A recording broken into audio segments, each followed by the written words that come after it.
Hello, friends. Today I will take ethics, integrity, and aptitude. In this video, we will try to take short summary of the paper ethics, integrity, and aptitude. We will try to decode paper number 4 of ethics, integrity, and aptitude. Now let us see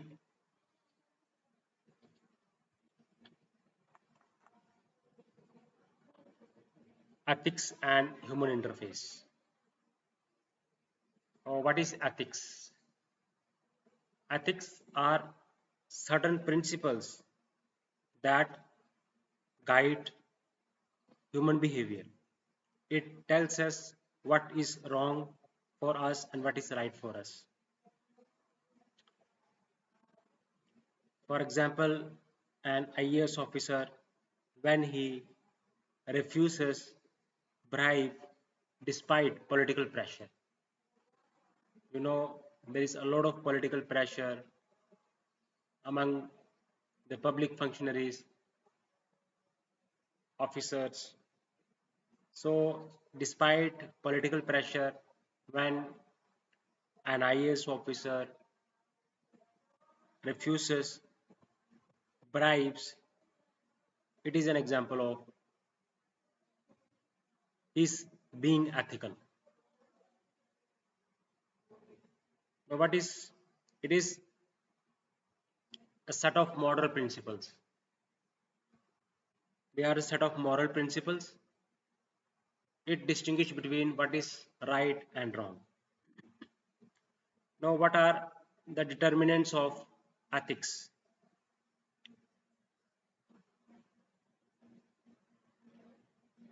Various factors that determines ethics.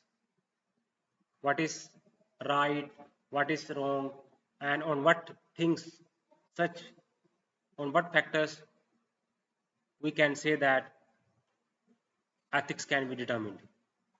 For example, religion, religious teachings is an important determinant of ethics.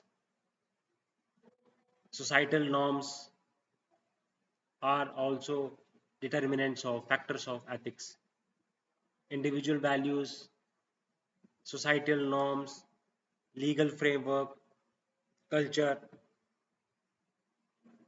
all these things influence has an great influence on ethics. So there are the religion to which an individual belong, the society to which human being belong, moral values, individual values, the legal system of the society, the culture, the ways of living, religious culture is sum total of. E.B. Tyler has given beautiful definition of culture. Culture are sum total of mores, customs, beliefs, rituals, knowledge, art that are occupied by human beings when he is the member of the society. Example, public outcry, public spoke against corruption. So it is an example of our value system against injustice. For example, rape cases, In rape cases, public protest a lot, and that shows societal values against the injustice. So various determinants are there that of ethics. Now, what are the consequences of ethical and unethical consequences of ethics in human behavior? So, if an employee is ethical, it becomes brings trust in government, then also enables better governance. In such societies, rule of law also prevails. So, consequences of unethical actions, it brings corruption, it brings loss of trust, inefficiency.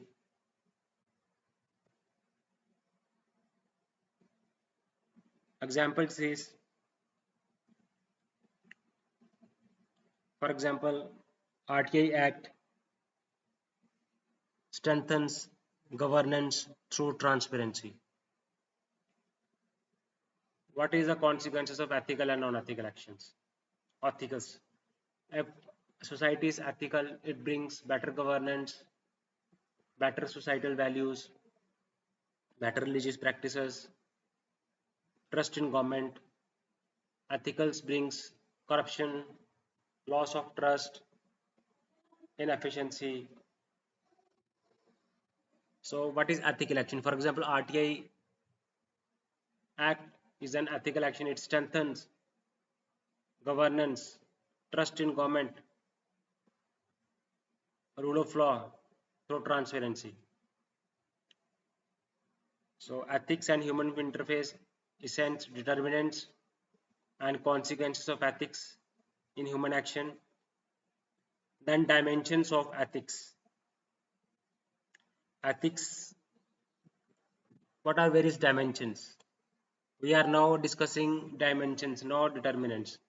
Personal ethics, professional ethics, social ethics, environmental ethics. These are the various dimensions of ethics. Okay.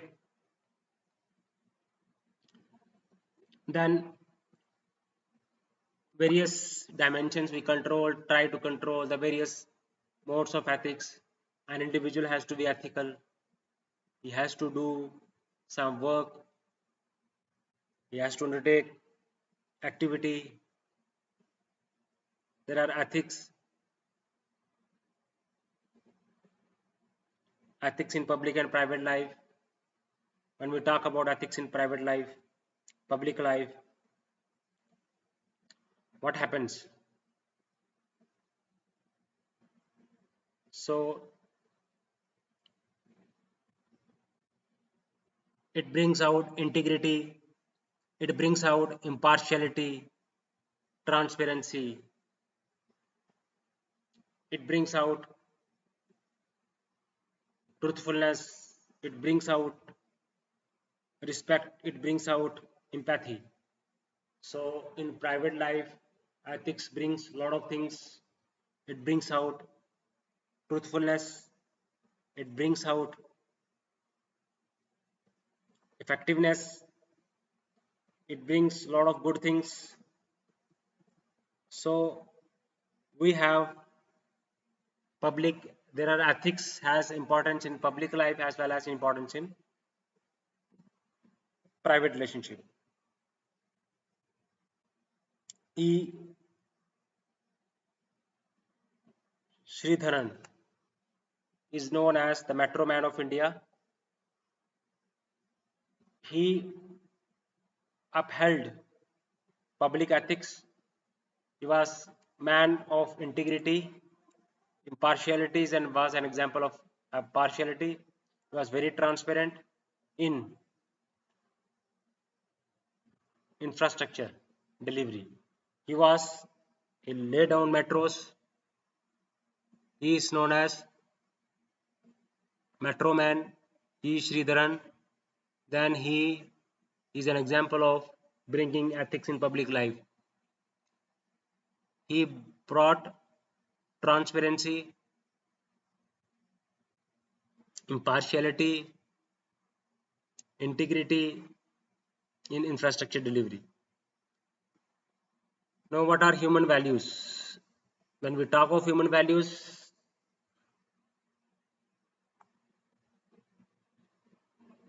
what are human values?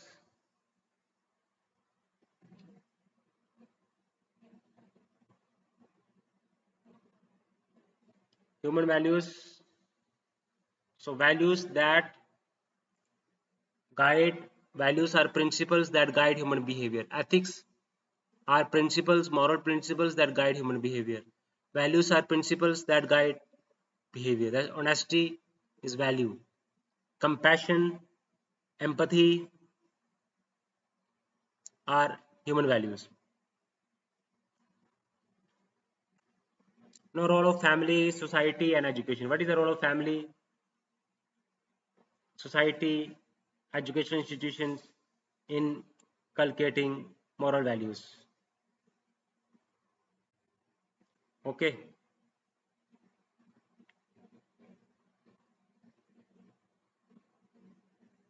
So, value-based education system like that of Rabindranath Tagore. Rabindranath Tagore, he was firm believe in value-based education system. Now, when we talk of role of family, society, family inculcate values. Family inculcates values. Society brings out societal norms. Educational institution, moral education, civic responsibilities. Education system talks about moral responsibility, civic responsibility, and society inculcate societal norms, role models. Family, we have inculcate values, means at the early stage family inculcate values. Society also brings societal norms, role models. We find role models in the society and we try to imitate those role models and we try to follow role models. Education means moral education. Education provides moral education, civic responsibilities. So I have talked about ethics. What are the determinants of ethics? What are the various dimensions of ethics? Personal ethics, professional ethics, societal ethics, environmental ethics, determinants of ethics. Ethics is a set of moral principles that guide human behavior.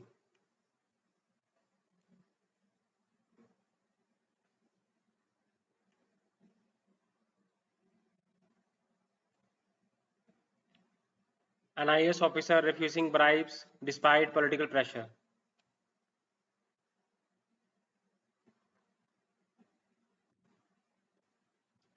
I have talked a lot of things.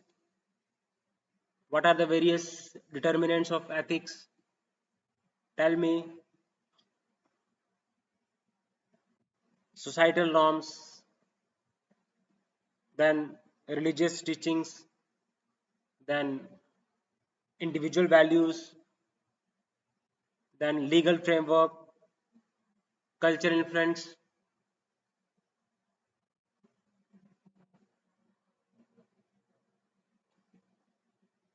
Let us,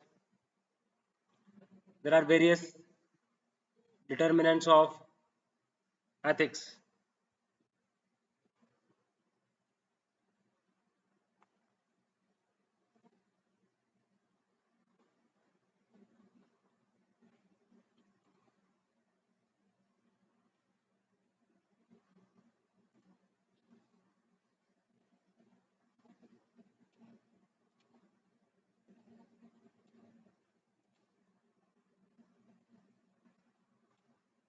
So ethics, essence of ethics in human action. Ethics are a set of moral principles. It guides human behavior. And what are the consequences of ethics and unethical action? Ethical action brings out transparency, honesty, integrity. Unethical action brings out corruption, impartiality, partiality, loss of trust, inefficiency.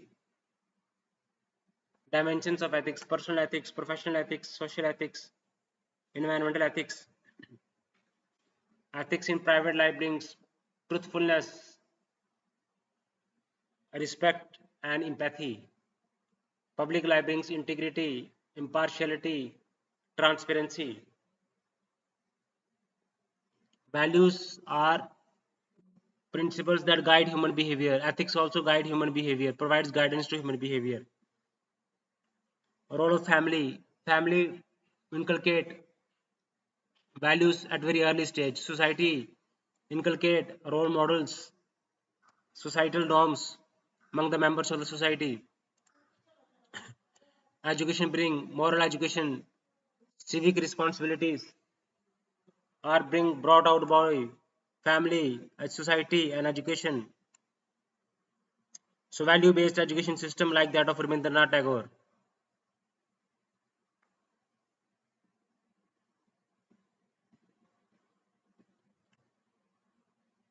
So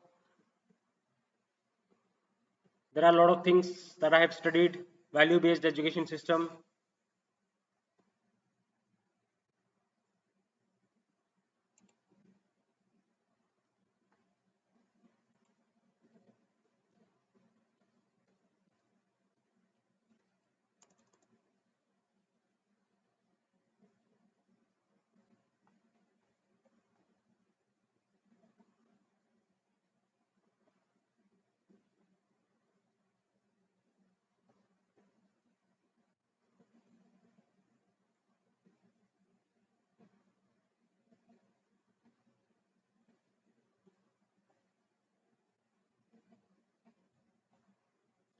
So honesty, compassion means when we have concern for others, compassion, integrity,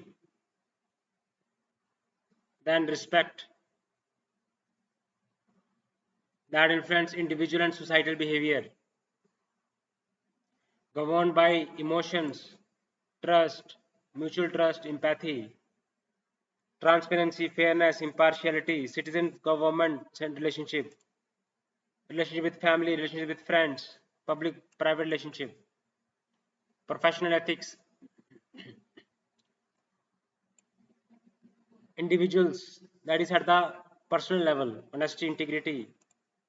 Professional ethics means neutrality in service, ethics that are shown in profession, ethics in social interactions, ethics towards sustainable use of natural resources, environmental ethics, determinants of ethics.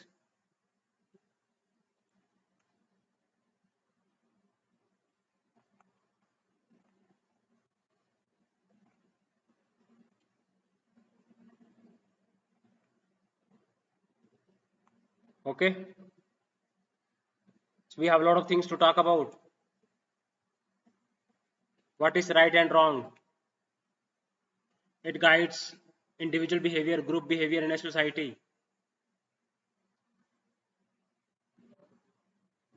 It represents the collective moral conscience that guides individual and behavior. It is a branch of philosophy. Ethics refers to a branch of philosophy that deals with what is morally right and wrong. It represents the collective moral conscience that guides individual and group behavior. It's a branch of philosophy. Ethical behavior promotes harmony, transparency, honesty, compassion, integrity, passion, whereas unethical behavior promotes corruption, non truthfulness, injustice, corruption, breakdown of social order. So there are various determinants of ethics. Societal norms, what society deems acceptable, what religious moral codes, legal framework, and legal provides minimum standard of behavior. So historical and traditional practice shapes notions of right and wrong. Consequences of ethical and non-ethical action, determinants of ethics, consequences of ethics in human action, ethics in public and private life, dimensions of ethics, personal ethics, professional ethics, societal ethics, environmental ethics, means internal moral compass. It is internal, individual's internal moral,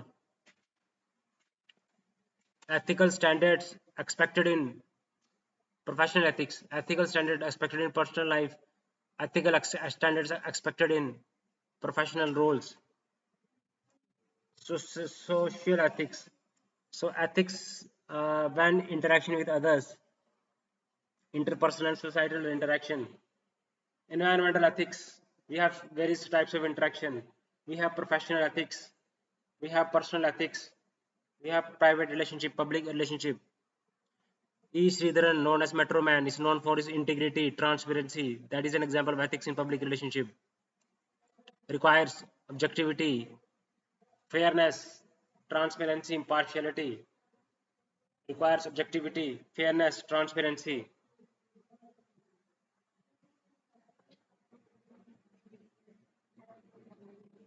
The source of education, role models, peer groups. We have peer groups in society. We have leaders, social traditions that provides ethical values, ethics classes, role model teachers, shapes future citizens and professionals. Okay.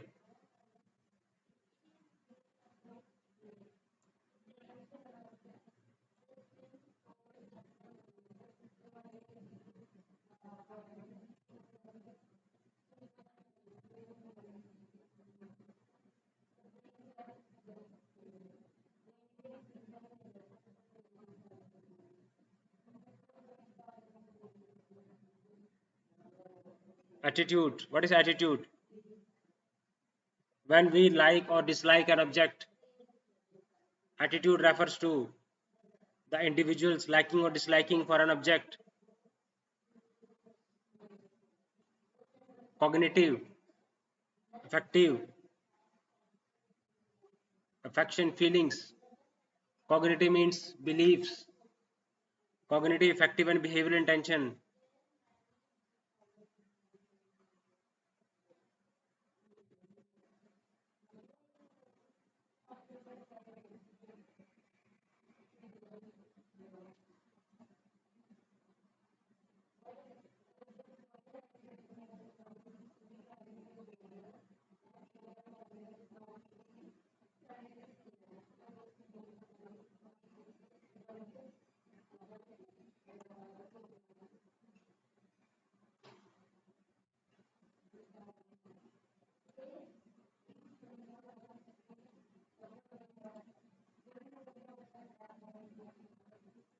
So we have discussed about determinants of ethics, how ethics affect our life, how society impact ethics, how education system, societal norms affect ethics, and various factors of ethics, how religious teachings affect ethics, how you know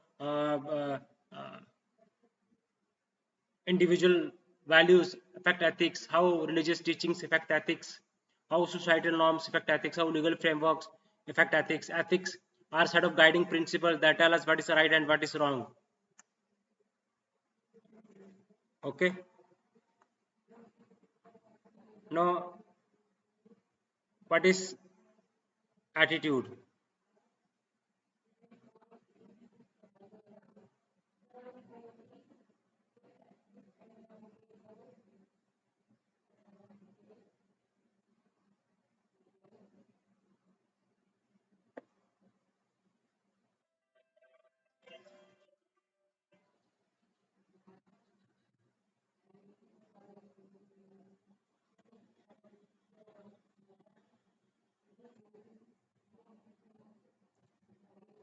Ethics is a very dynamic subject. You must know each and everything of ethics. Okay. Then let us discuss attitude. Attitude is a psychological construct. It tells us about that we like or dislike a object, person, or idea. So cognitive component, affection component, and behavioral component.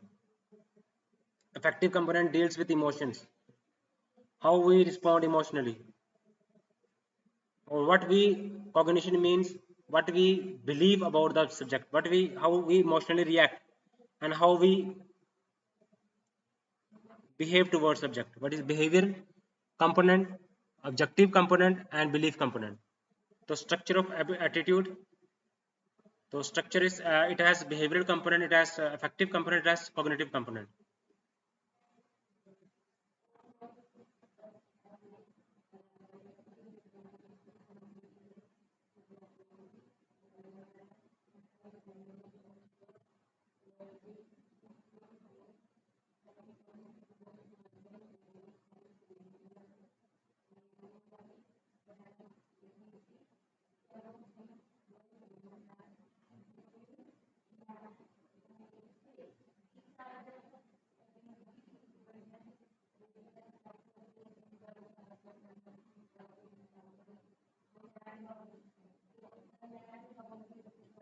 Attitude is a psychological construct that represents an individual's degree of liking or disliking for an object, person, idea.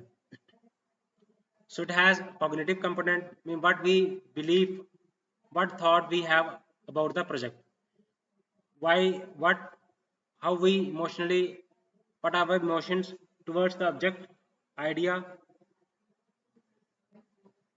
For example, we have corruption is harmful for the society, that is cognitive component. Anger towards corrupt practices, that is affective component. Behavioral component, tendency to behave, that is participating in anti-corruption campaigns. So I have discussed with you, if you participate in anti-corruption campaigns, then it is called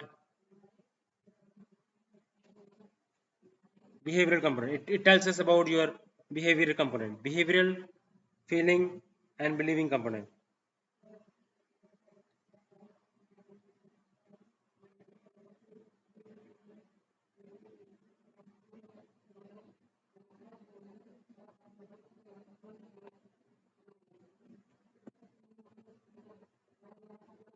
So attitude is a psychological construct that represents an individual's degree of liking or disliking for an object, person, idea, or situation.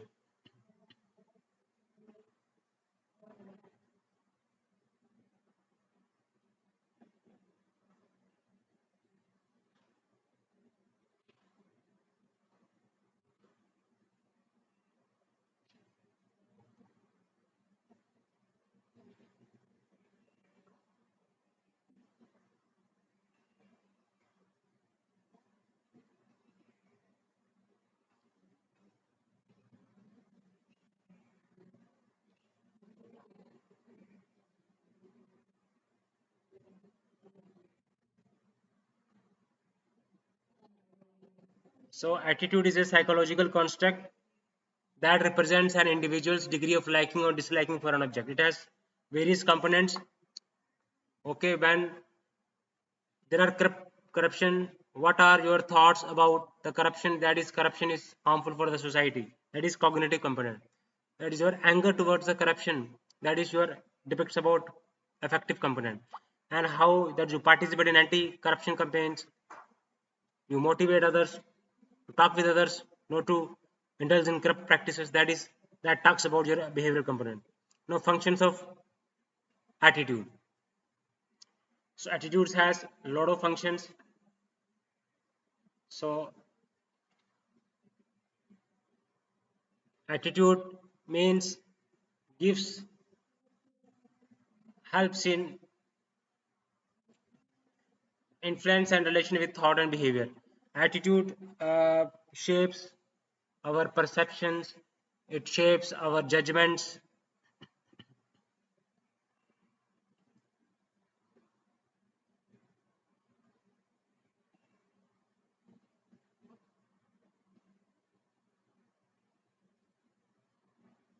So strong attitude often influence behavior, but not always.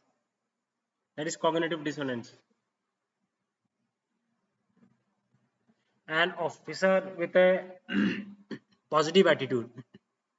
For example, if an officer is having positive attitude towards innovation, he may implement e-governance reforms proactively. So attitude governs our actions. So if you are having positive attitude towards innovation, that officer will implement e-governance reforms proactively.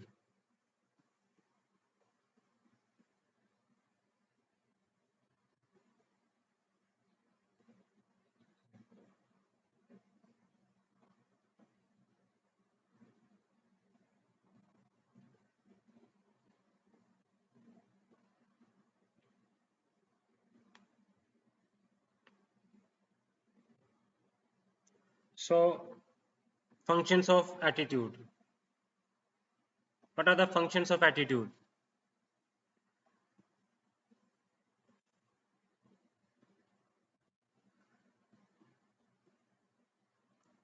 Attitude performs.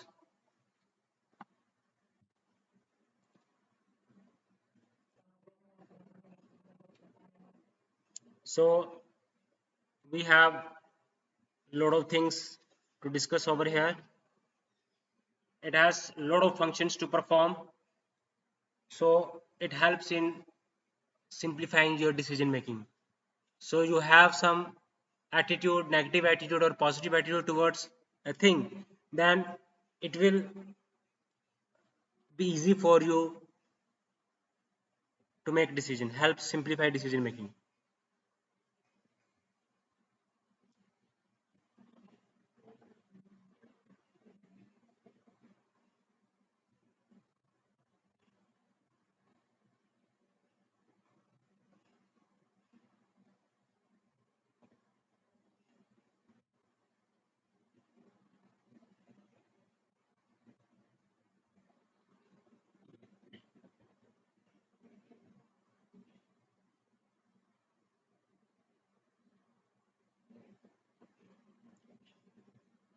Ego defensive function protects self-esteem.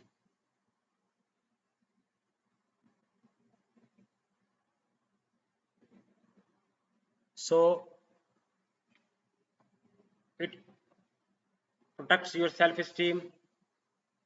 It helps gain social approval. It also reflects core values. Your attitude is a reflection of your core values. It helps to take decision making.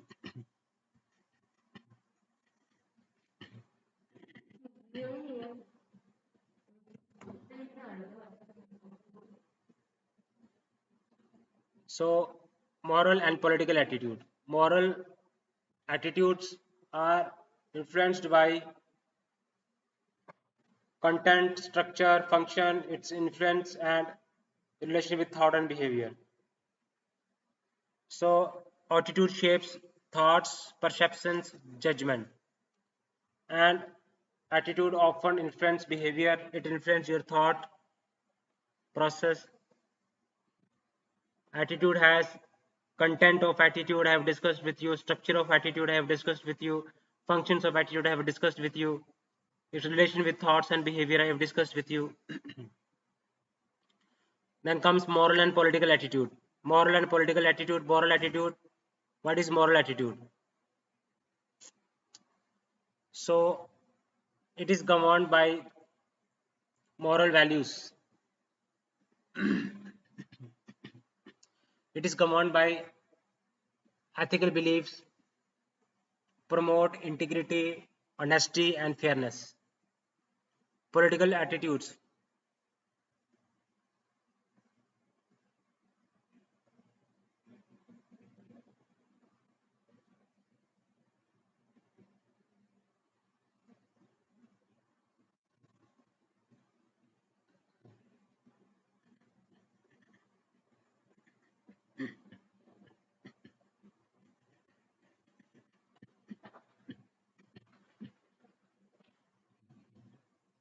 So political attitude, it is influenced by ideology, political socialization, and media. So ideology, political attitude, what is your attitude towards political parties, political organization, political ideology, and media. It has Media has a role to influence your political attitude, and ideology also influence your political attitude, and social political organizations also has an influence on your political attitude. Moral attitudes means it it will promote your honesty, integrity, fairness, transparency.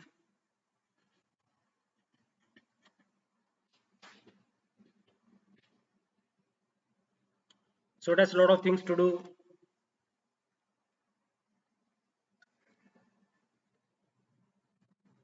So when we talk of,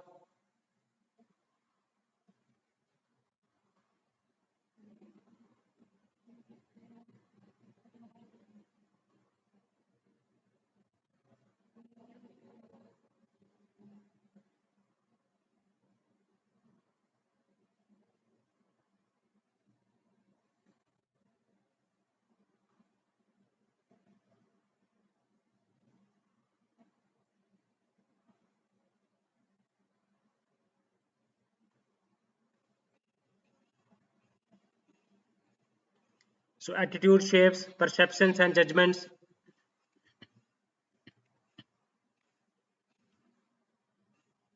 An officer with a positive attitude towards innovation may implement e-governance reforms proactively. Moral attitude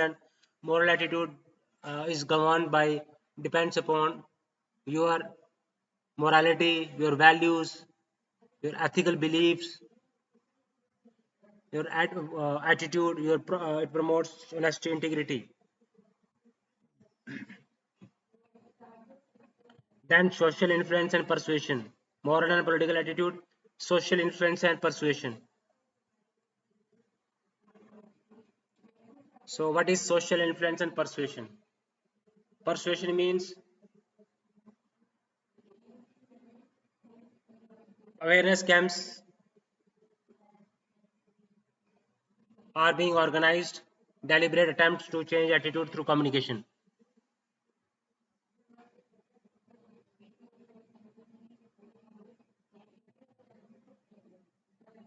Okay. So social influence and persuasion. It has a lot of things to do.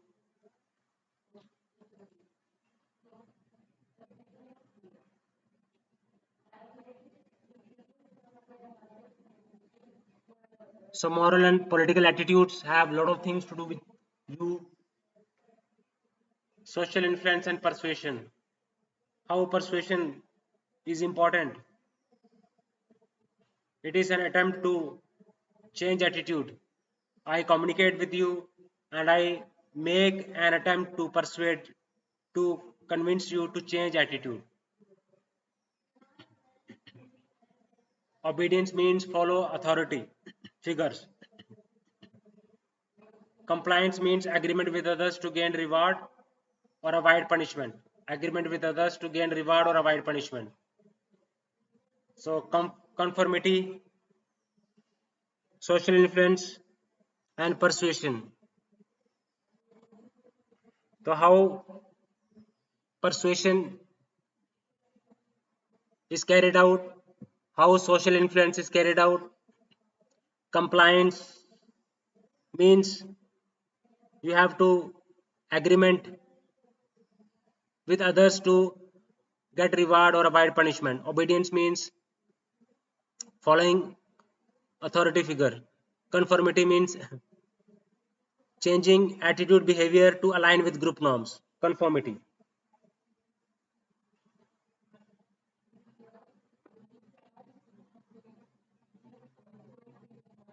So when you change attitude behavior towards align with group norms.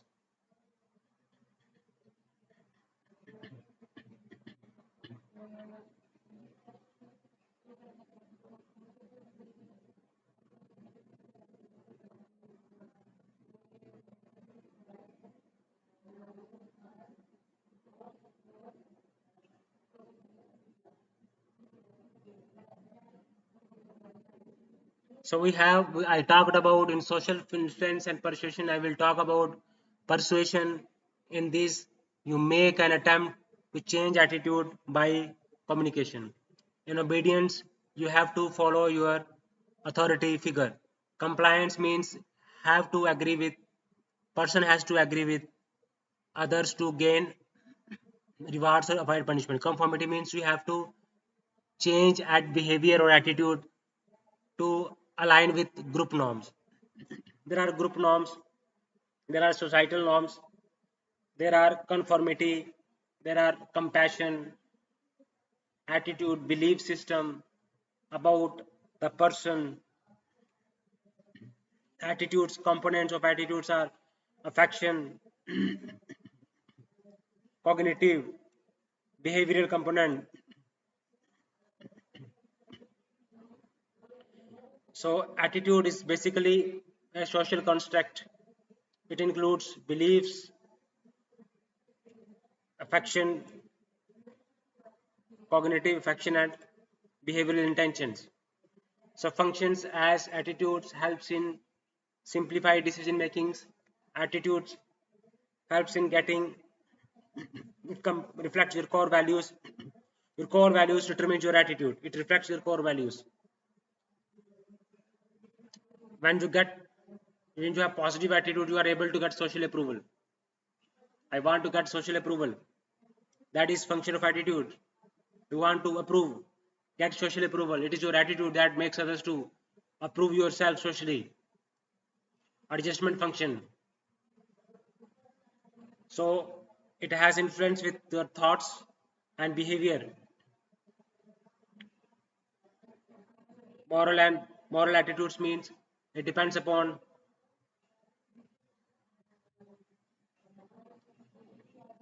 moral values, ethical beliefs. It promote integrity, honesty,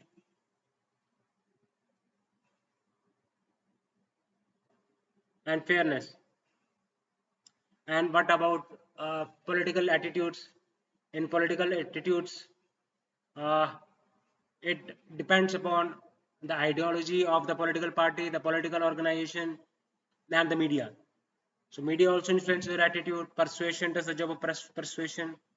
Adjustment function you have to do. You have to. It reflects your core values from attitude. You got to know our core values. You have to make it influence your thoughts. It influences your behavior. It is a psychological constraint. You like or dislike object. It helps in decision making. It reflects your core values, whether you like or dislike. It does a lot of things. It has a lot of families. The first source of value education is the family. Parents' behavior gently influence child's value system. Society role models provides social guidance, social learning through peer groups, through community leaders, through role models. Educational institutions means formal education creates ethics, class, role model teachers. It shapes future citizens and professionals.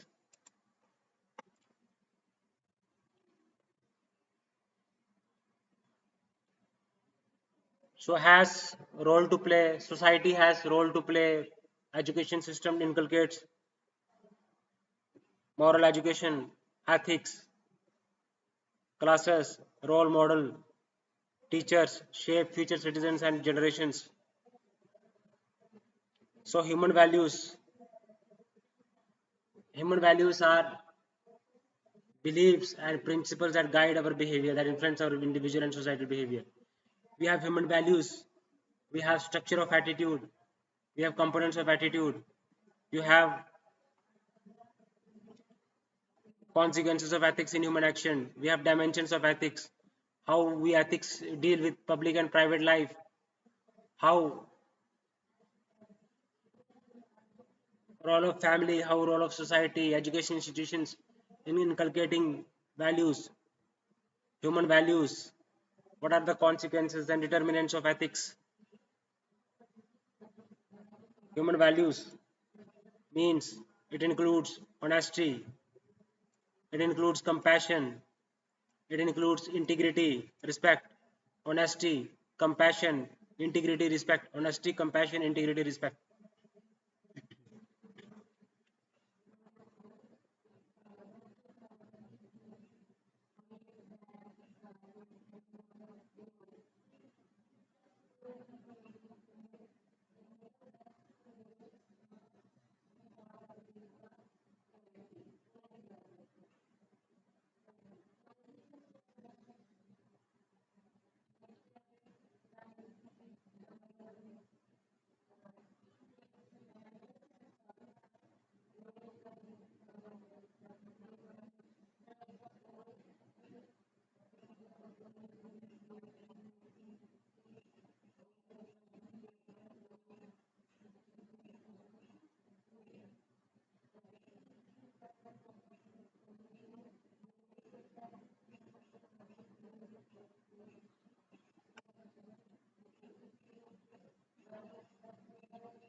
So provides social learning through role models, peer groups, community leaders, and social traditions.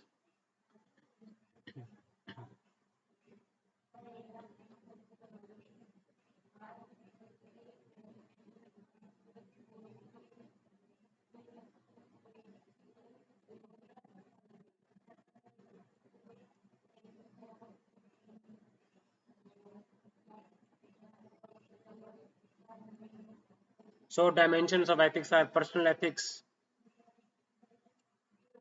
professional ethics, social ethics, environmental ethics.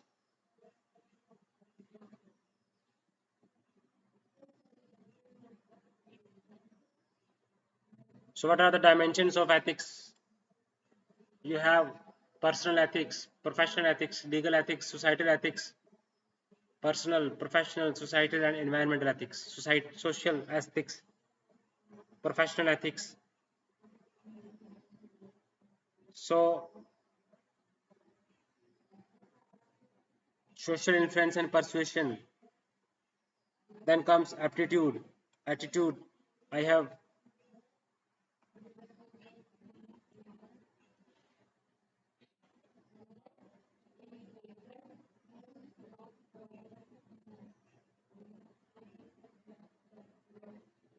ethics, aptitude.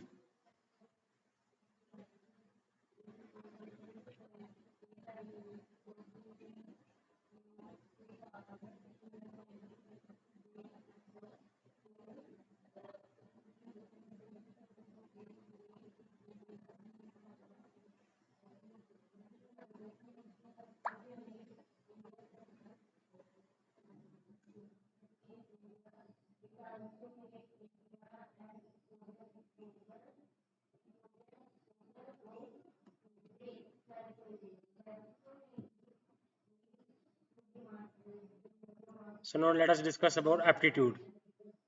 What is aptitude and what is attitude? I have discussed with you aptitude and attitude.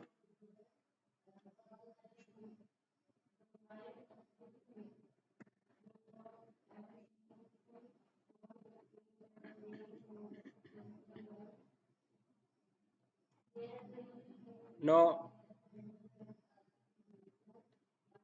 aptitude and foundational values of civil service, integrity, impartiality and non-partisanship, objectivity, dedication to public service, empathy, tolerance, compassion towards weaker section. You know what is aptitude? It means natural ability or acquired capacity to perform a task.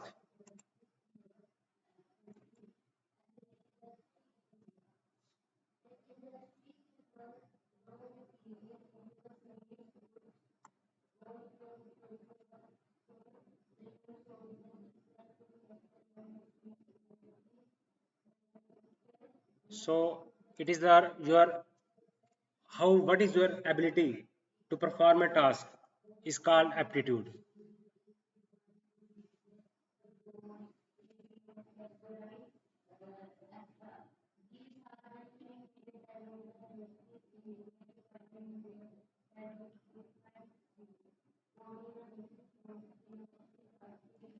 So aptitude is the natural ability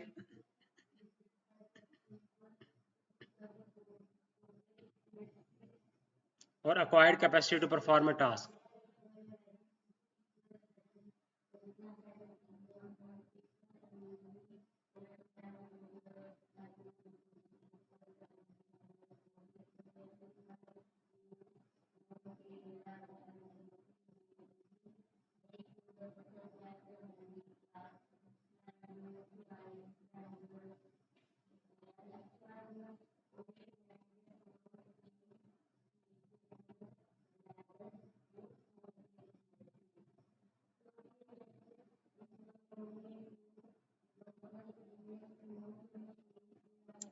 So it is a natural ability or ability to perform a task. So it is not limited to cognitive intelligence.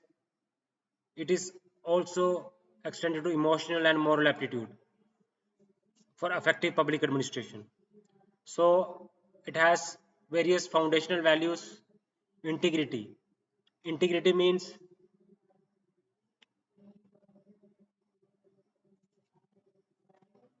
T.N. Sishan. He was responsible for upholding electoral integrity, means adhere to moral and ethical principles, integrity.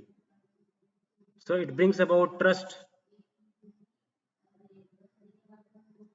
in it builds public trust in governance,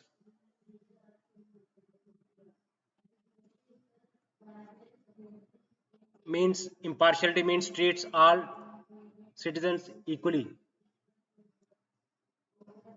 avoid favoritism. Non-partisanship means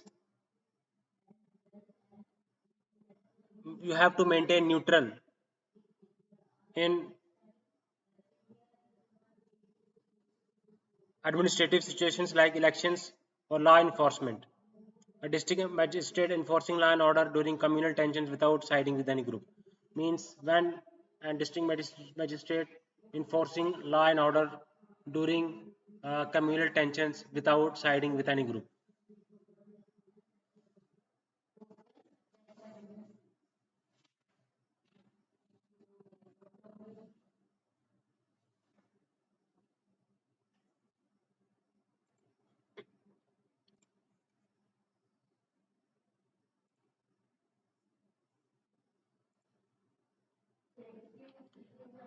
We talk about impartiality and non-partisanships.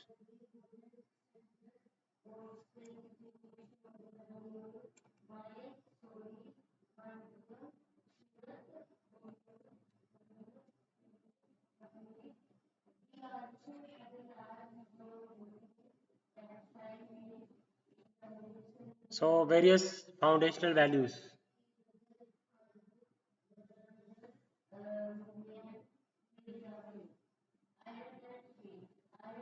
So when integrity, you have to have integrity, you have to be impartial, you have to treat everybody equally, you have to be neutral with political parties, you have don't have to uh, we have to be neutral with people belonging to different castes, religious communities. Objectivity means you have to take decisions based on facts, merit, and not on your personal feelings or external pressures. Dedication to public service means public interest above personal or political gains. Empathy means you have to understand the feelings of others. And tolerance means you have to respect for diverse laws, beliefs, and practices. Compassion means you have to you have to be very sensitive towards the weaker and marginalized and unprivileged communities. Armstrong Pame, an IAS officer, he utilized various resources. He get together various resources to build a road in remote village. So these are the foundational values of any civil servant. That is integrity. You have to adhere to moral and ethical principles. Objectivity means you have to take every decision based upon facts, merit, evidences. You have to treat all citizens equally without any biasness. You have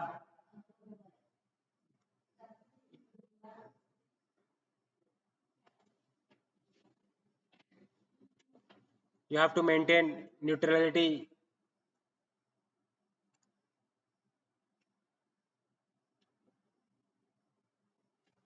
You have to be objective. You have to be dedicated toward public service.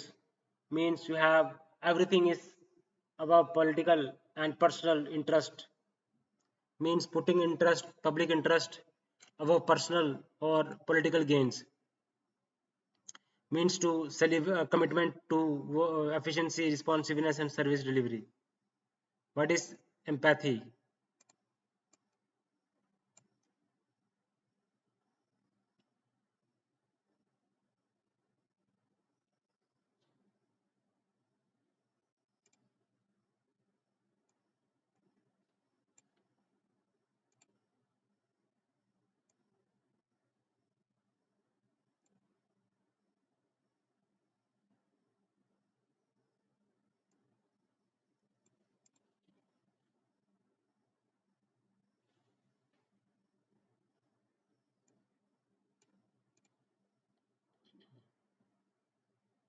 Then you have to be tolerant. Tolerant means you have to respect diverse views, practices, beliefs,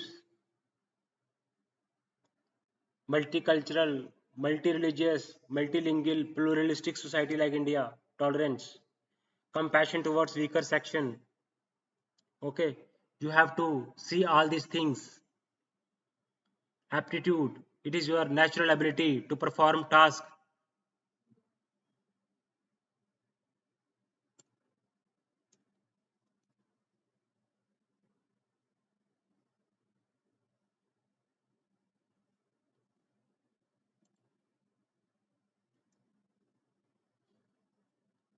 So you have to take into consider a lot of things. You have to be very transparent. You have to be neutral. You have to act without any biasness.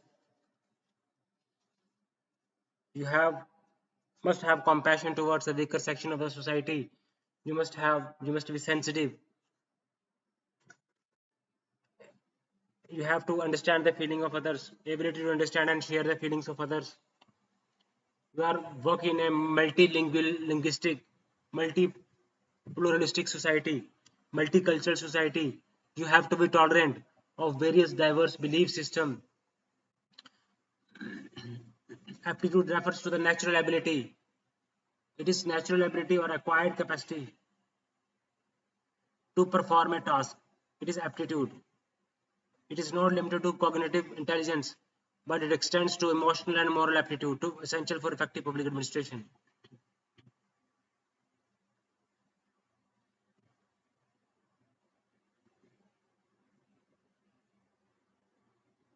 So T N Shishan,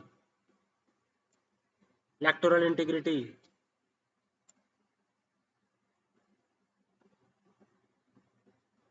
He was chief election commissioner. He upheld electoral integrity. He was electoral integrity.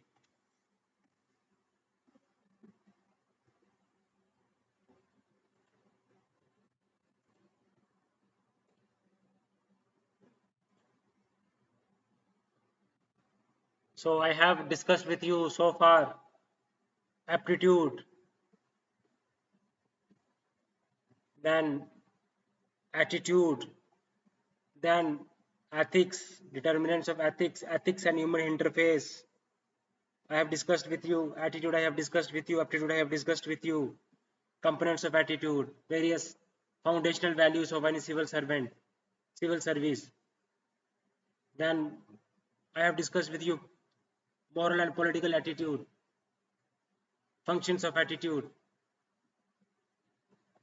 in relation with thoughts and behavior. Social influence and persuasion means it includes compassion, persuasion, transparency, attitude, its structure. I have discussed with you public and private ethics. I have discussed with you role of family, society, and educational institutions in inculcating values, human values. I have discussed with you. I have discussed with you dimensions of ethics, determinants of ethics, consequences of ethics, ethics and human interface. It is a guiding principle about what is right and wrong.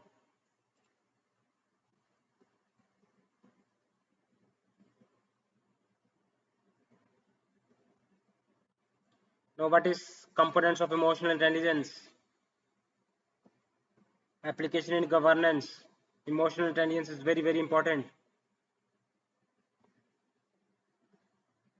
Emotional intelligence, concepts, utilities, and application in administration and governance. Or it is application in administration and governance.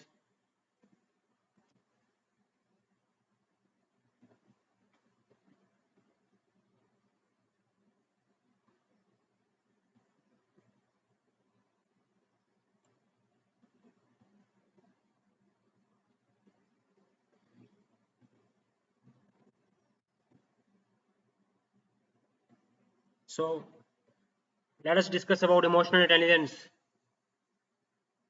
Means you have the ability to manage your emotions of yourself and others.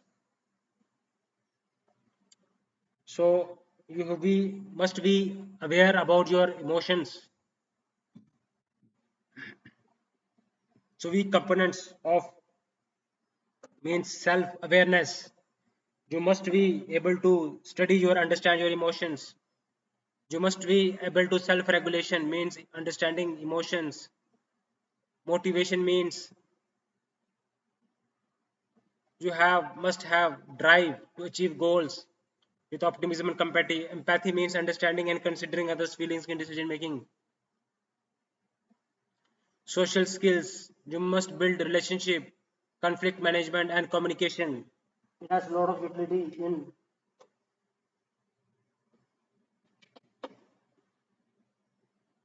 public administration.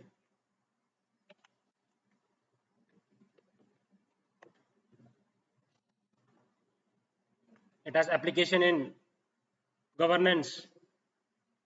You can administration how this emotional intelligence it helps in decision making, improve decision making. It helps in conflict management, conflict resolution. It enhances team efficiency. It reduces work stress towards sensitive towards public towards and humane towards citizens grievances. It has to be more responsive and humane towards citizens grievances. That is more about it has utility in administration, it has utility in governance, it has a lot of things to do. Emotional intelligence, it has public applications in governance and governance also. If you have emotional intelligence, you can bring about citizen centric administration, you can carry out disaster management, you can require calmness, you have reassurance, policing and law enforcement. It is very crucial in crowd management, communal tensions, victim interaction, public health campaigns. You can use persuasion, persuasive communication, empathy, coordinating awareness drive. So during the COVID-19 pandemic, during the riots, several district collectors remained high level of emotional intelligence, relief work effectively, addressing citizens' fear, ground level staff motivating, relief work empathetically, and officer mediating between conflicting community groups during a land acquisition issue show high level of emotional intelligence. Emotional intelligence is dispensable for is very important for ethical, effective, and empathetic public administration in a diverse democracy like India.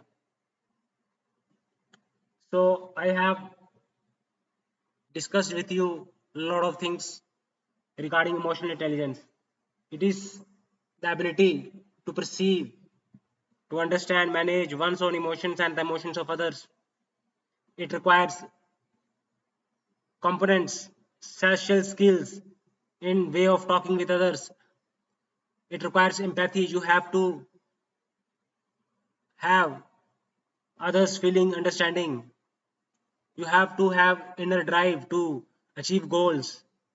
You must be able to self-regulation, manage emotions, passions, impulses. You must recognize one's own emotions and their impact. Self-awareness.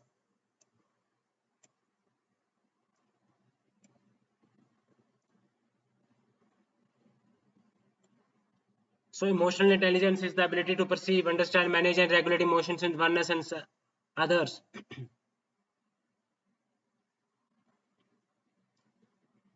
So it has a lot of applications, administration, citizen-centric governance.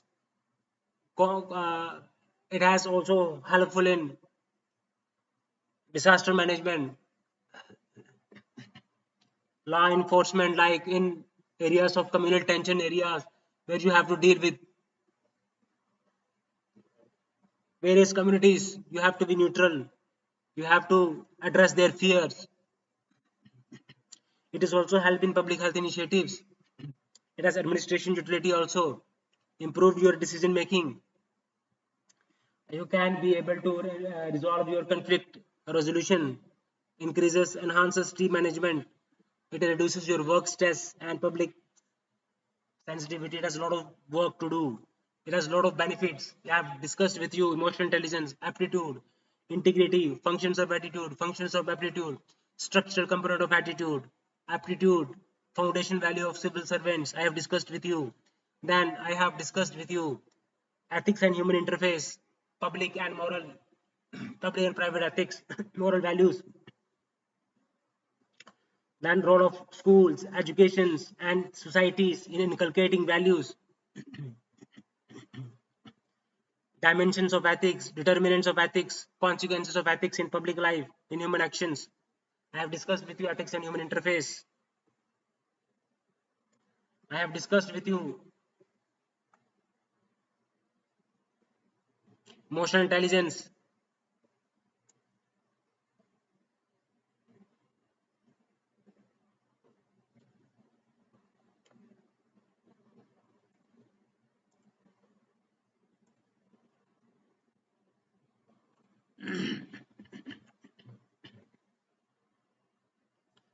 I have discussed a lot of things with you ethics and interface, attitude, aptitude, and foundational values of civil servants, emotional intelligence, public service, and ethics in public administration.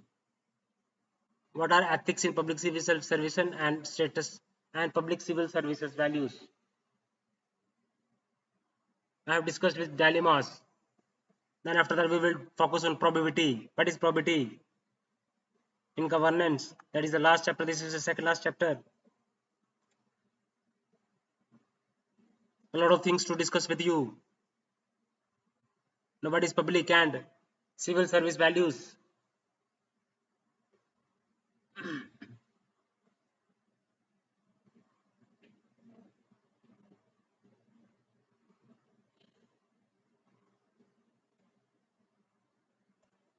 We have a lot of things to discuss with you.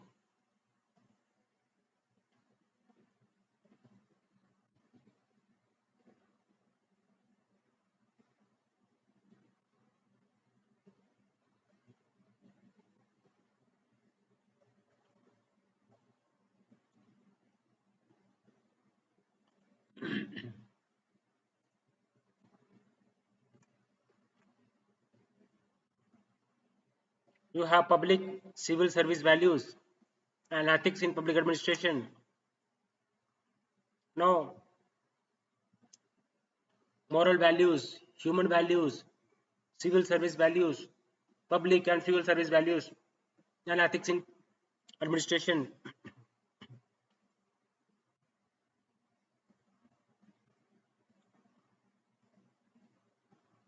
So ethic in public administration, you require ethics in public administration. So it is very much important for governance. But there is a problem. There is a problem of accountability, corruption, politicization, erosion of values. You have public security and citizen activism. It helps highlighted various ethical lapses. So public civil service values is very much important. Public and civil service values and ethics in public administration.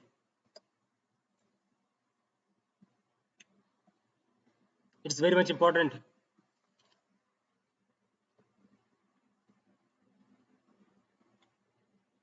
There are various scams that took place, and it exposes deep corruption in the recruitment system, and there is a collapse of ethical safeguards, ethical standards.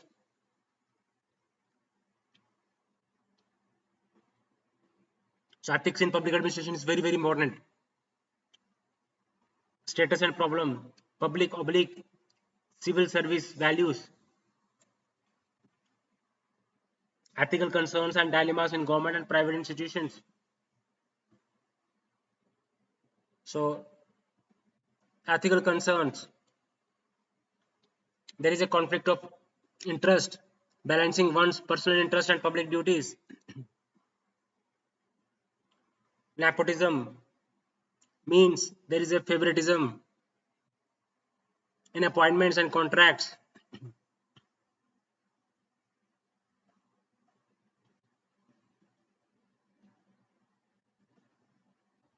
Reptabism means rule of law. Okay, following procedure versus rule of law. Transparency versus confidentiality. Whether you want to be confidential or whether you want to disclose information. Nepotism and chronism. Ethical concerns and dilemmas. There are various lots of ethical concerns and dilemmas. Status. It has a lot of things to do, lot of ethical issues. There is a erosion of values. There is a politicization, corruption that are prevalent in public administration. There are various issues. There are issues of transparency and confidentiality in information, reptivism and rule of law. Whether you are doing the work, not doing the work because of rule of law, loopholes in the rule of law, or reptivism. So public interest oblique political interest, civil servant facing pressure to favor political interest over public interest. So there is ethical concerns and various dilemmas of nepotism, conflict of interest, public interest, oblique personal interest. There is a ethical dilemmas. There are so lot of situations. You have to decide what to do, what not to do. You have to face a lot of things. There is a nepotism. There is a conflict of interest.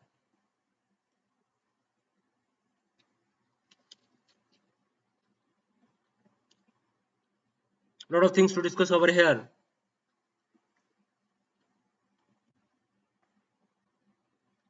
Like nepotism is one such ethical dilemma. Transparency versus confidentiality is another ethical dilemma that public servants faces. There is a conflict of interest, that is public interest versus public duties, personal interest versus public duties, ragtipism versus rule of law. So there are various problems and status in regarding ethics in public administration, public civil service values, then ethical concerns in private institutions.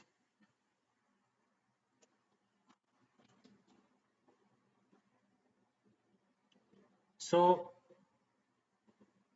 class rules, regulations, institutions, conscience, accountability, and ethical governance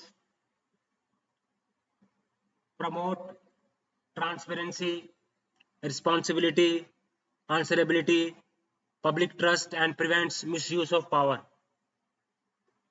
So, accountability and ethical governance. It is very much required. We have transparency, we have impartiality, partisan, non-partisanship, responsibility, we have transparency, misuse of power, public trust, and various accountability and ethical governance mechanism. What are the various accountability and ethical governance? Accountability and ethical governance and moral values in governance. So, mechanism of accountability and ethical governance. Right to Information Act, Central Vigilance Commission, Lokpal Lokayukta, Citizen Feedback, RT exposes delayed delivery of welfare schemes and promoting corrective actions. So, accountability and ethical governance. So, source of ethical concerns like consumer safety for profit,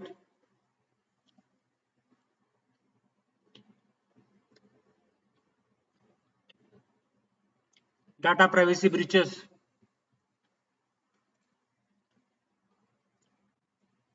so lobbying influencing policy,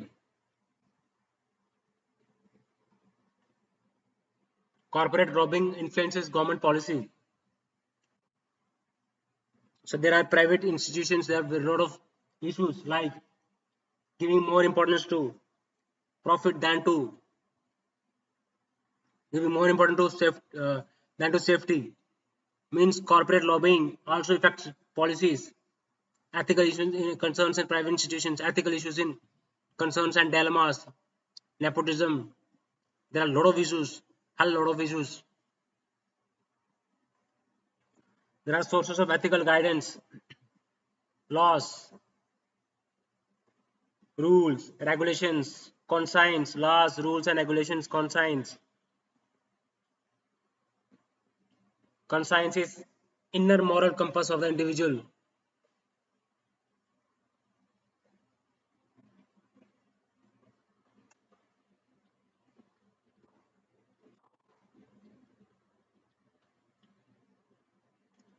Strengthening ethical and moral values, accountability and ethical governance, strengthening ethical moral values in governance, training programs on ethics, performance audits with ethical KPIs, whistleblower protection law. There are ethical issues in international relationship and funding. There are corporate governance. So India's position on Russian-Ukraine conflict show a balance between national interest and ethical diplomacy. So ethical dilemmas in foreign aid allocation, whether you want to give money for humanitarian aid or you want to utilize the money for strategic importance.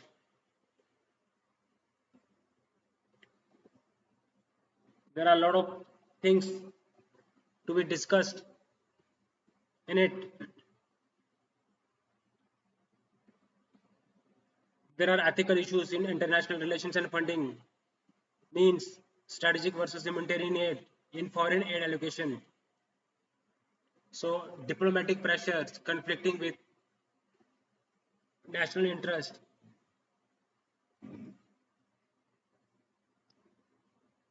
surveillance, allegation of surveillance and data misuse by foreign governments. So there are ethical issues in international funding like strategic funding or go for humanitarian aid, or diplomatic pressure versus national interest. We want to give more focus on diplomatic interest or national interest, allegations of data misuse by foreign governments. So Indian position is a balance between diplomacy, diplomatic pressure and national interest. Okay, so I have discussed with you.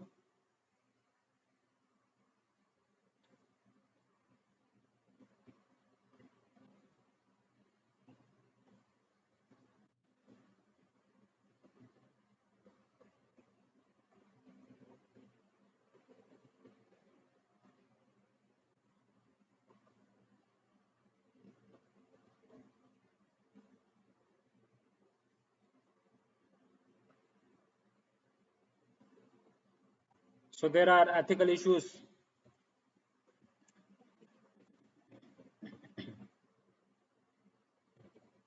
in international relations and funding.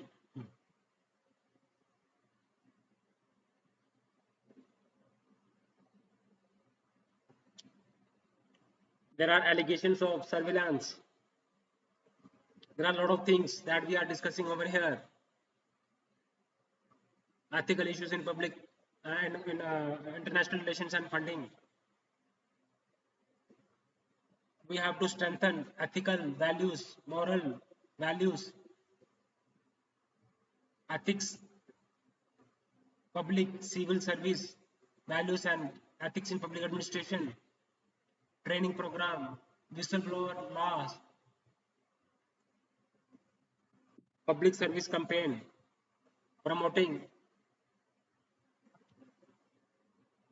ethical conduct, performance audits with EPI, performance audits with ethical KPIs.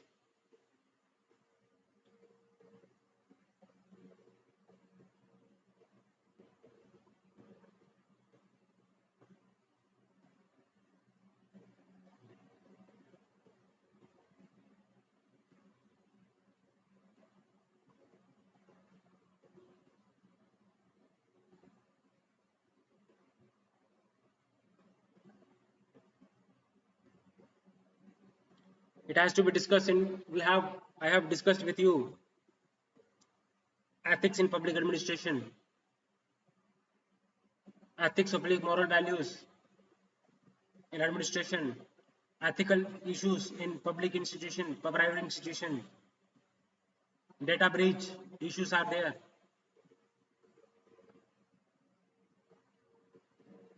Nepotism issues are there.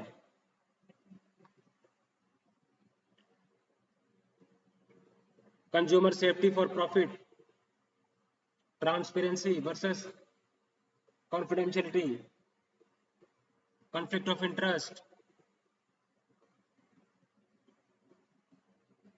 accountability and ethical governance, promotes transparency, trust, governance, transparency, responsibility, and answerability, strengthen public trust and prevents misuse of power, accountability and ethical governance, right to information, Central Vigilance Commission, Lokpal Lokayukta, Citizens Feedback System, ethical governance and public administration, strengthening ethical and moral values in governance, Labasana training, performance audits with ethical key performance indicators, public service campaign promoting ethical conduct, whistleblower protection law, ethical review committees and vigilance cells in ministries. What is corporate governance? Balancing stakeholders' profit with stakeholders' welfare and sustainability. So, balancing profit, corporate profit, and stakeholders' welfare and sustainability. Promoting fairness, transparency, and accountability in business practices.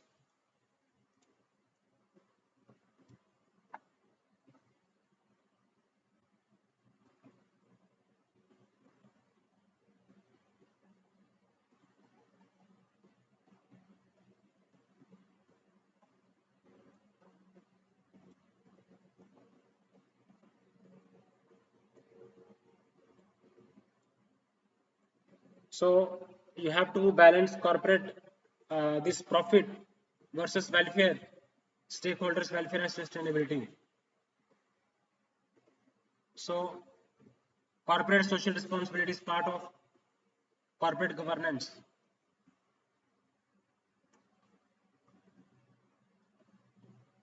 So is Tata Group is known for higher ethical standards. Tata Group is often cited for higher ethical standards in corporate governance, public administration, ethical governance.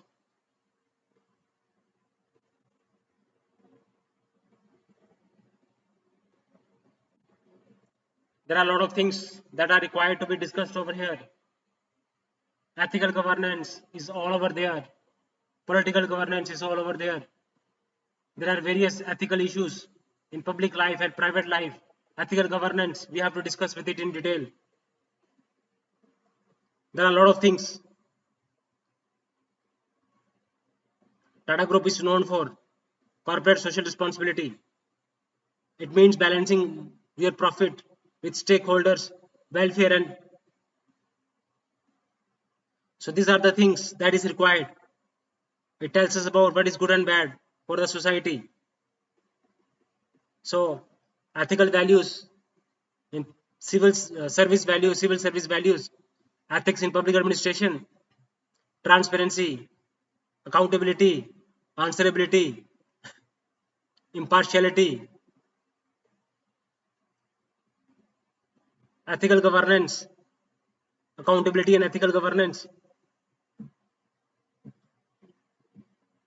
There are trainings are being provided. Whistleblower protection laws are there.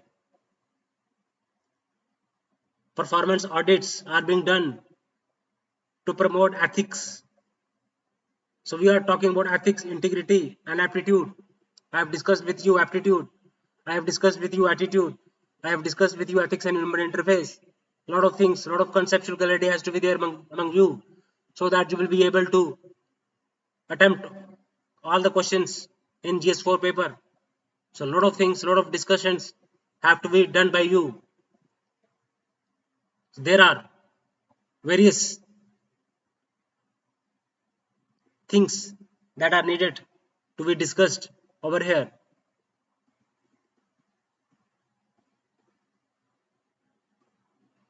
Ethics in public administration, corporate governance,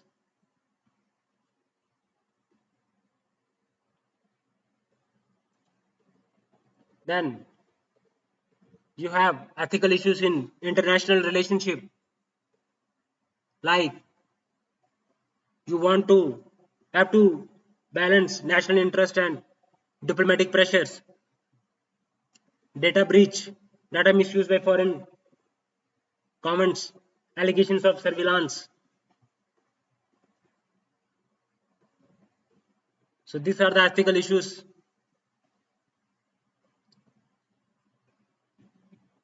So how we can strengthen ethical and moral values in governance, accountability and ethical governance, source of ethical guidance, laws, rules and regulations. Conscience means what your inner self is saying to you, inner moral compass of the individual.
So a lot of things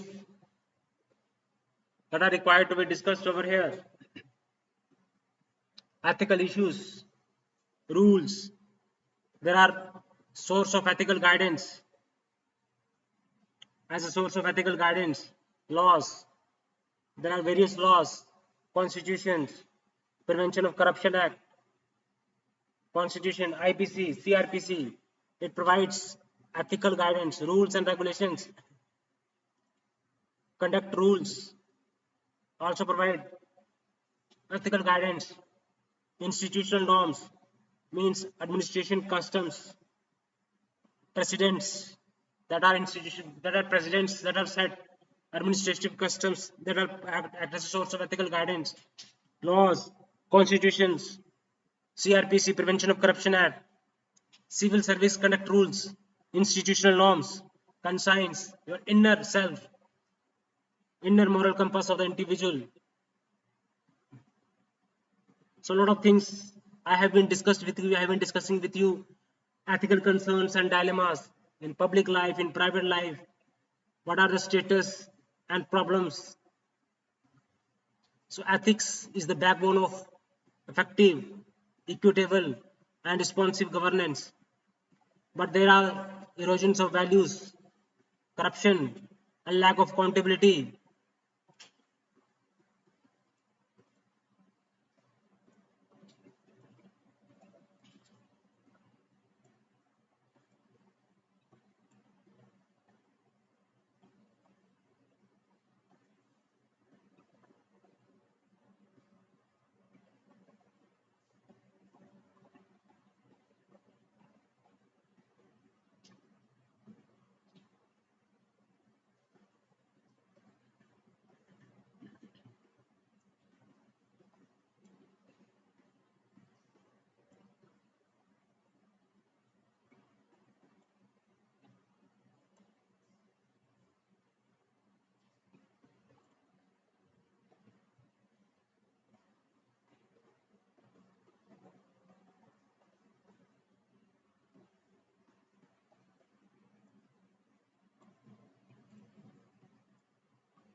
So officials balancing personal interest and public duties.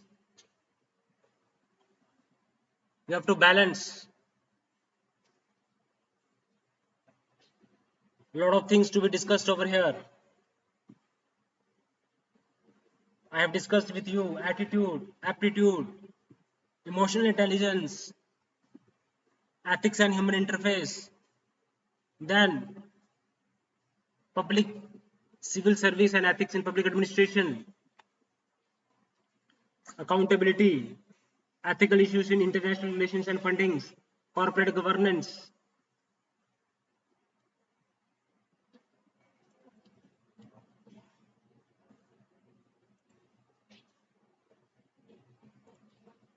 Now I will discuss with you the probity. What is probity in governance?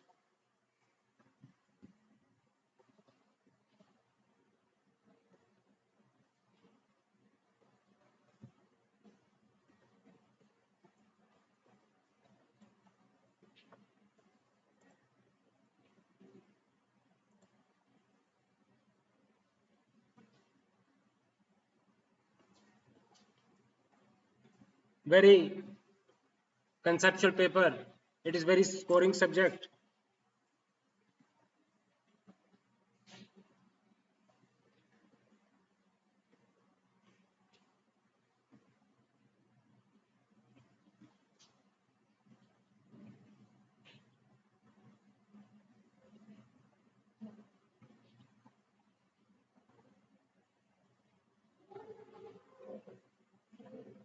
So public administration, there has to be ethics behind the public administration.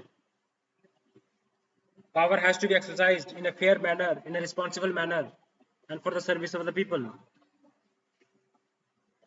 Ethical governance means not merely about laws. It is about a culture of, you have to build a culture of accountability, set up a culture of accountability and service.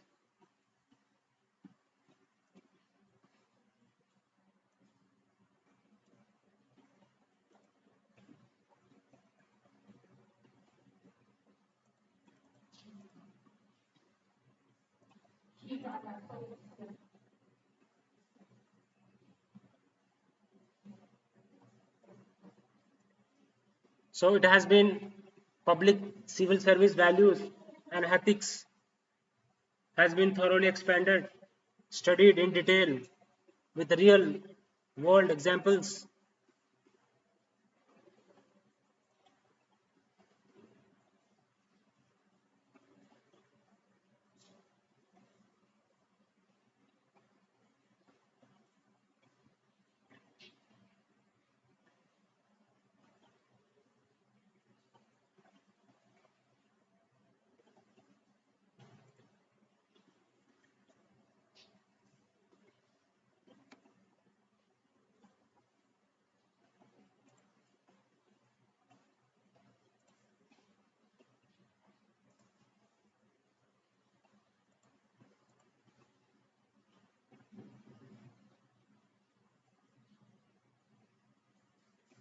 What is probity in governance? What is public service? Civil service values, civil service ethics, philosophical basis of governance and probity, information sharing and transparency in government, right to information, codes of ethics, code of conduct, citizens charter, work culture, quality of service delivery, utilization of public funds, challenges of corruption. This is about all about probity in governance. So this was all about probity in governance.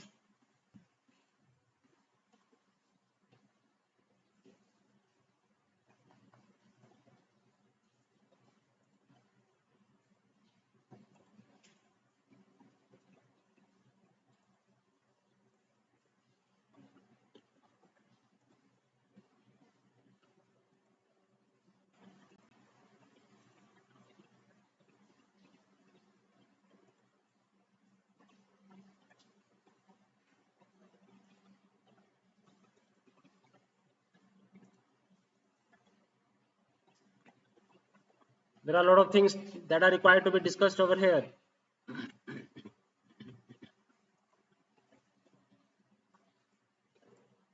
Probity in governance. I am discussing with you.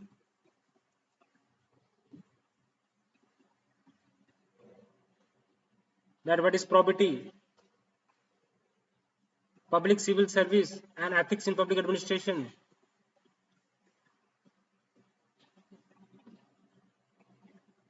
Yes,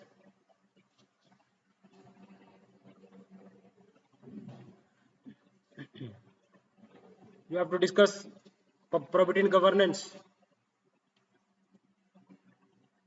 What is governance?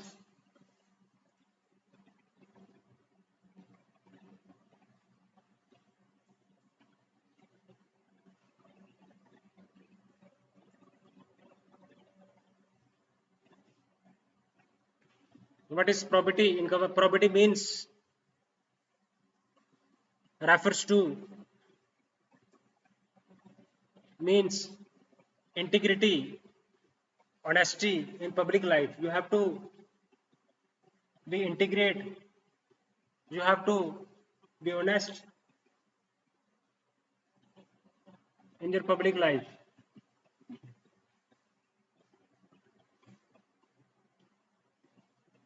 So probity means integrity, uprightness, and honesty in public life.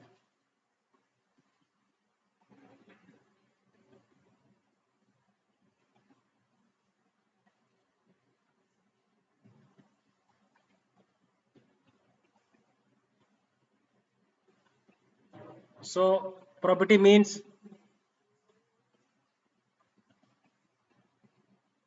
integrity, honesty, uprightness in public life. It means the ethical behavior of public officials, accountability, transparency, justice in the discharge of duties. What is public service? Public service refers to the service provided by the government to its citizens, either directly or indirectly.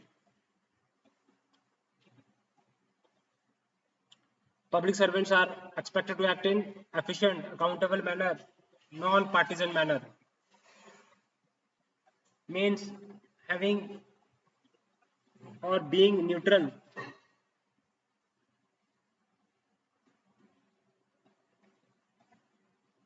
towards political parties.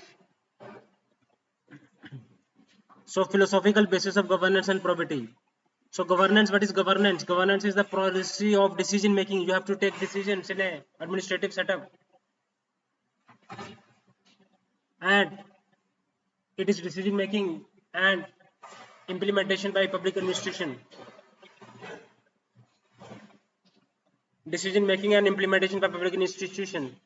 Those philosophical foundations includes probity is central to good governance. It is central to good governance. There are challenges of corruption. There are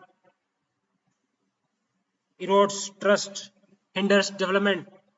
It bribery, nepotism, embezzlement, favoritism are forms of corruption. It hinders development, creates social injustice. It does not bring transparency, accountability, and responsibility. There are institutional frameworks, Lokpal, Central Vigilance Commissions, Prevention of Corruption Act, public participation and awareness is very much required. It is not just a legal requirement, it is a political, it is a moral imperative for democratic societies to thrive. Public officials must be ethical, they must be transparent, must be ethical, transparent, and accountable. And it becomes a tool for public good, not for personal gains.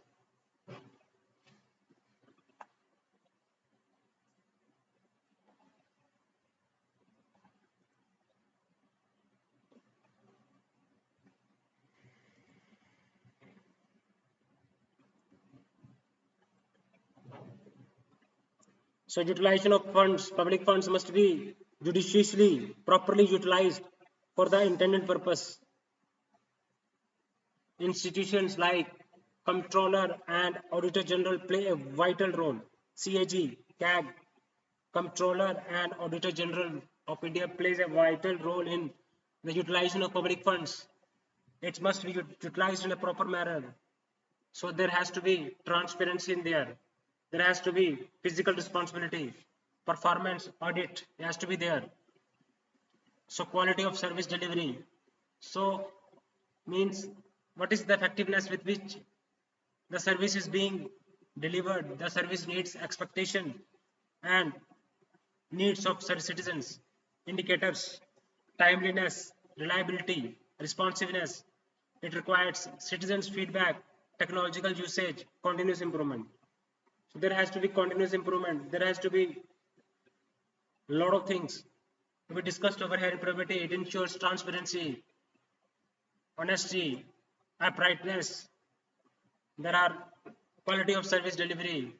The service meets the needs and expectations of the citizens. Timeliness, reliable, responsiveness. Citizens' feedback has to be there. Continuous improvement has to be there. Challenges of corruption, utilization of funds, quality of service, work culture.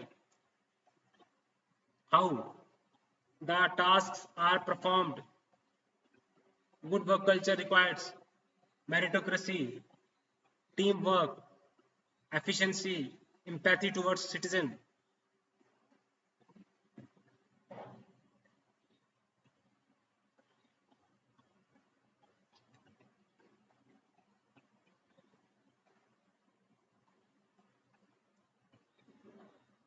So require a lot of things. Work culture is very much required. How is the work culture? Whether they are performing in teams, whether there is efficiency, whether there is a transparency, meritocracy, empathy, compassion. That is work culture. Means attitudes, behaviors, and values that governs that how tasks are performed. Citizens Charter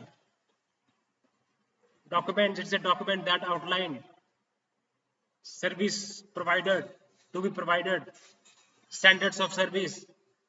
There is a grievance redressal mechanism in Citizens Charter. You have to make your administration responsive and accountable to citizens.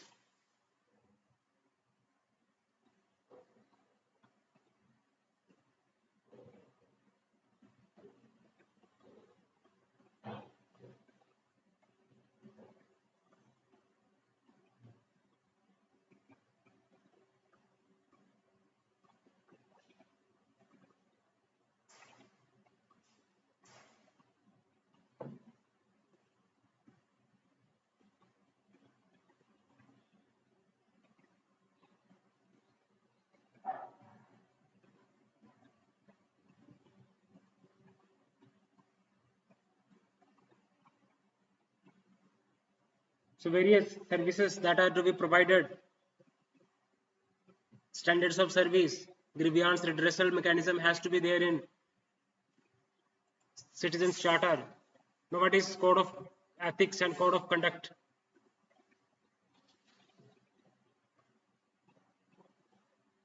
So philosophical basis of governance and probity.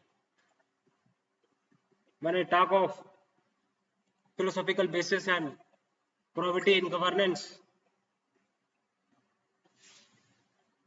it means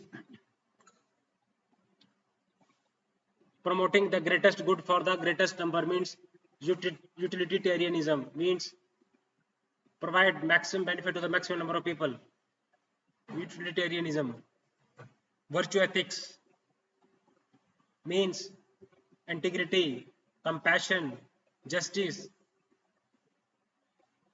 Social contract theory means public officials are stewards of public trust. Yeah, public trust is there, and that is to be ensured by public officials. That is social contract theory. So it embodies honesty, integrity, transparency, compassion, accountability, respect for rule of law. Honesty, integrity, probity is central to good governance. Philosophical basis of probity, governance and probity. Probity is central to good governance, and it is process of decision making and implementation. Utilitarianism, virtue ethics, and social contract theory. Deontological ethics, doing what is morally right, regardless of consequences. What is morally right? You don't bother about consequences. That is called deontological ethics. So there are various philosophical bases of governance and ethics of governance and probity.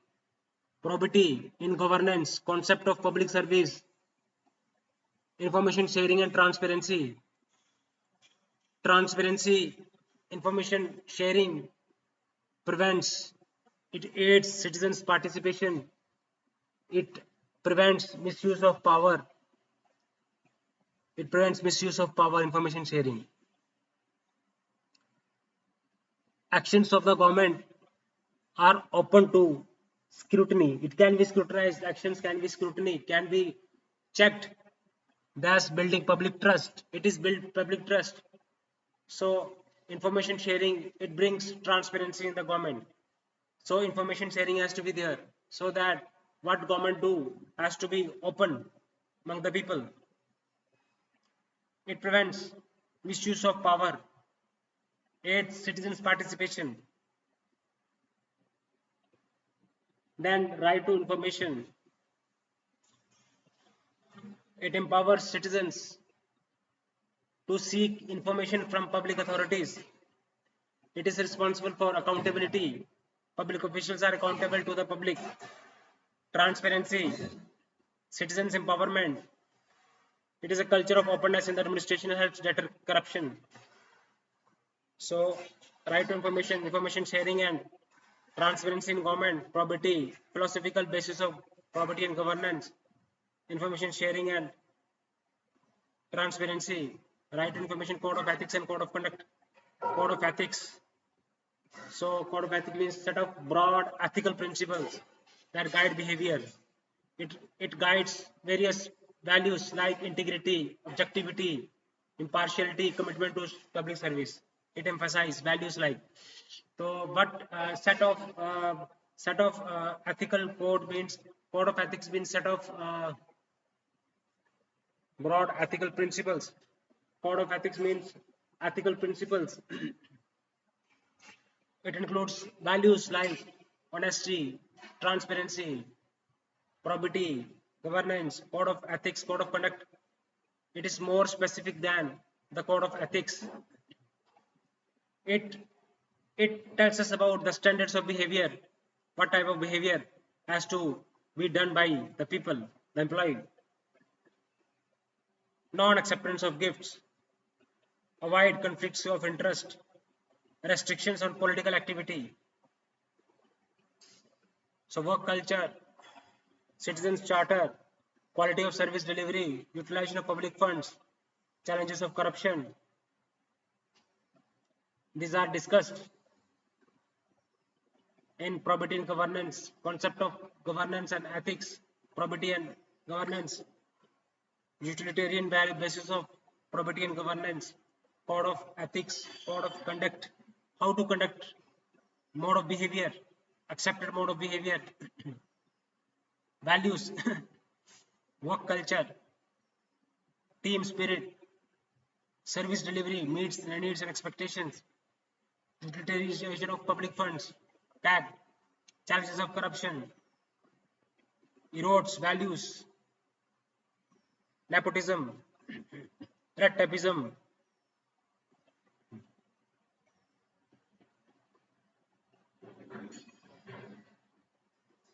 So embezzlements, bribery,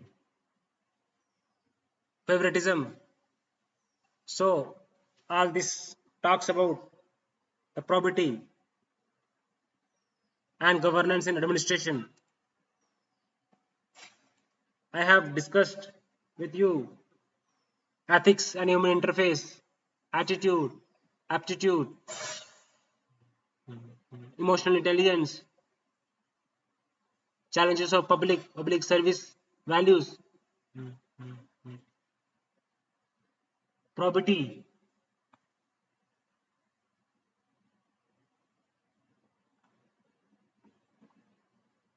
I've talked about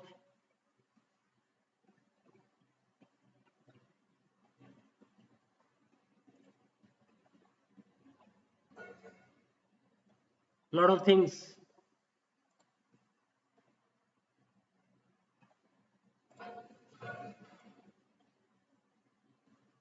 So a lot of things are to be discussed over here.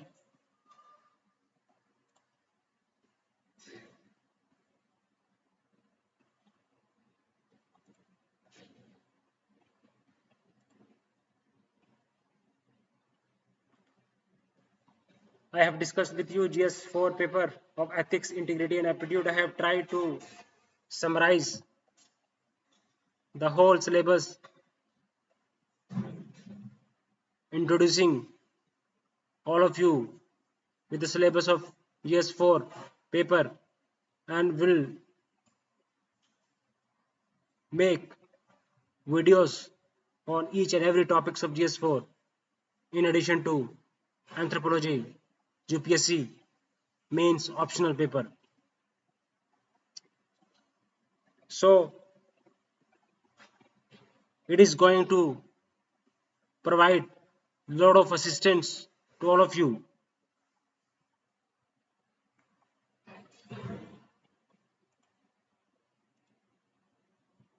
So you have ethics and interface, attitude, aptitude, emotional intelligence, public civil service and ethics in public administration, ethical concerns and dilemmas, laws, rules, regulations, accountability, ethical governance, strengthening of ethical and moral values in governance, ethical issues in international funding, probity and governance, concept of public service, philosophical basis of governance and probity, information sharing and transparency in government, utilization of funds, code of ethics, code of conduct, challenges of corruption. So these things are required to be taken care of. What is good, what is bad, moral principles, the service meets the needs and expectations.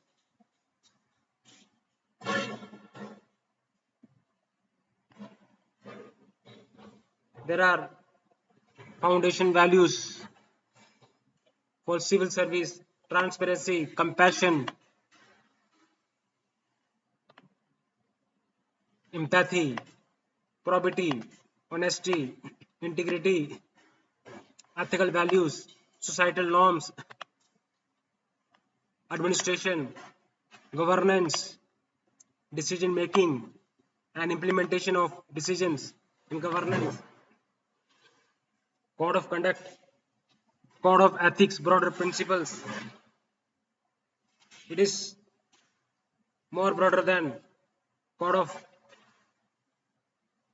ethical code of conduct, attitude, ability, natural ability, or acquired capacity to perform a task. Emotional intelligence is very much required. Crisis management, conflict management,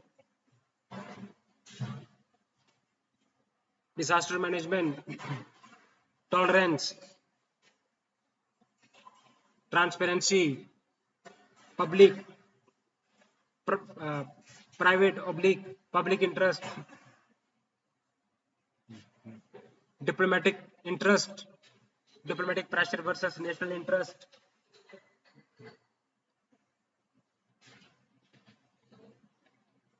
There are a lot of things that are taken care of by GS paper 4 ethics. It's about honesty, integrity, transparency. It's about corporate social responsibility.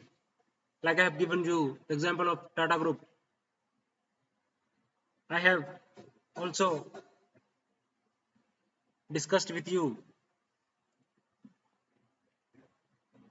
the other things, other concepts.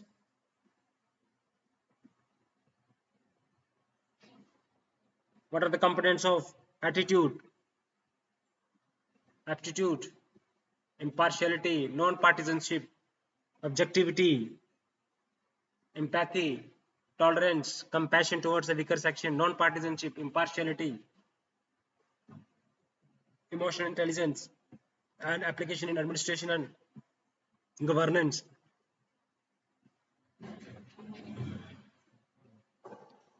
Various ethical concerns and dilemmas in public and private institutions. Ethical issues in international fundings. How people talk to you, your behavior, your attitude, your aptitude, probity, accountability, transparency.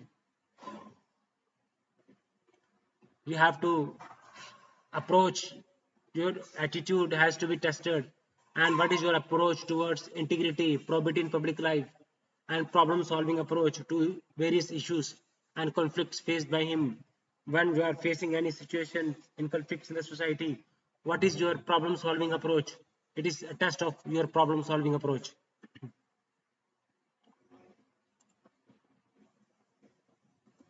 So I have tried to acquaint all of you with the syllabus of GS paper 4, ethics, integrity and aptitude. I have tried to decode the whole syllabus. Next video में और हम आगे topics को discuss करेंगे. तब तक goodbye and take care.